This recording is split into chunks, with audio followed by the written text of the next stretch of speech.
भिखारी बनी डॉक्टर। आज का कहानी का शीर्षक है एक बार की बात है। नागपुर नाम के गांव में छगन नाम का भिखारी अपनी बेटी गीता के साथ भीख मांगता था। छगन को साफ दिखाई नहीं देता था, इसलिए उसे कोई काम नहीं मिलता था। वह अपनी बेटी को साथ लेकर भीख मांगने जाता था। गीता को भीख मांगना पसंद नहीं था। वह पढ़ना लिखना चाहती थी।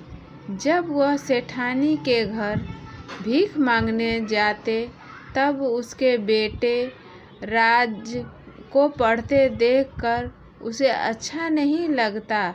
यह देख सेठानी ताने देते हुए, हरिया देख, वह दरवाजे पे वही भिखारी होगा, उसे भीख देकर भेज दो।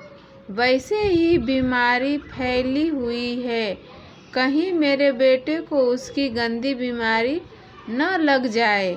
यह सुनकर वह दोनों वहाँ से चले गए। गीता अपने पिता से पूछती है कि पिताजी, सारे लोग हमसे दूर क्यों भागते हैं? क्या हम गंदे लोग हैं?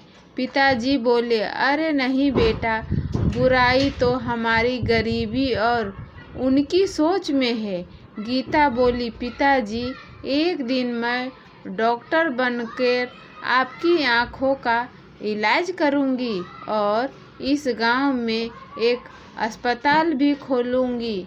उसके पिताजी बोले कि बेटा, हमारे लिए 2 वक्त की रोटी खाना भी मुश्किल है, अस्पताल कैसे खोलोगी?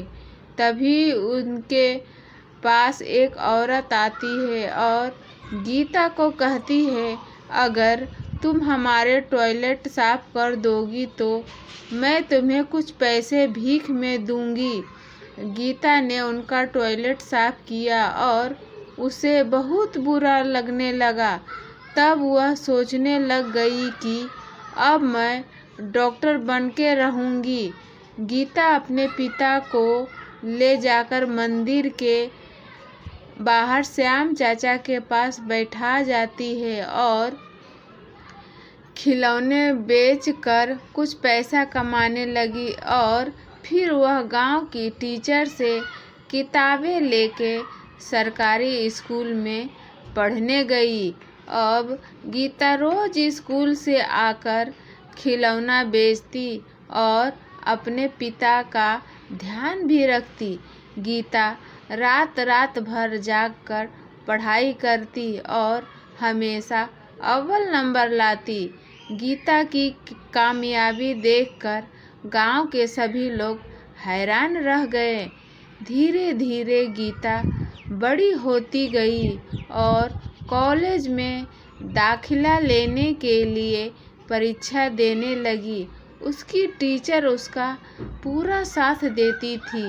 इम्तिहान में टॉप करके उसके पिताजी और टीचर बहुत खुश हुए।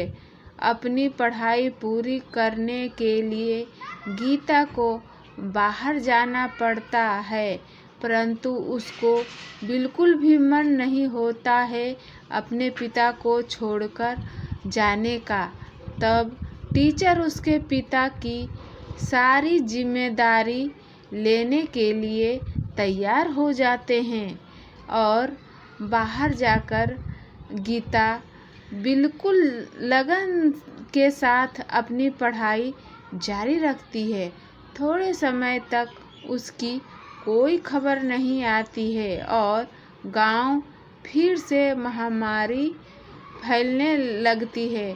रेनू के पिता और राजू इस बीमारी से अस्पताल में पड़े रहे। वहाँ कोई भी डॉक्टर नहीं आ रहा था। इतने में एक नर्स आकर बोलती है कि आप दुखी मत होइए, आज हमारे अस्पताल में एक बहुत बड़ी डॉक्टर इलाज करने आ रही है। तभी वहाँ गीता आती है और सभी उसे देखकर हैरान रह जाते हैं। तभी वह अपने पिता के पैर छूती है और सबका इलाज शुरू कर देती है। सबके ठीक होने के बाद गीता अपने पिता की आँखों का भी ऑपरेशन कर देती है और रोशनी वापस आ जाती है। गीता को देखकर सभी को शर्मिंदा महसूस होता है। सभी उसकी कामयाबी को देखकर बहुत खुश होते हैं और उसको माला पहनाकर उसका सम्मान करते हैं। तो दोस्तों, इस कहानी से हमें यह सीख मिलती है कि यदि गीता के जैसे लगन, मेहनत, दृढ़ निश्चय से काम को करे तो हमें कामयाबी ज़रूर मिलती है। फ्रेंड्स, ऐसी कहानी सुनने के लिए चैनल से बने रहे। इस वीडियो को लाइक करें, शेयर करें।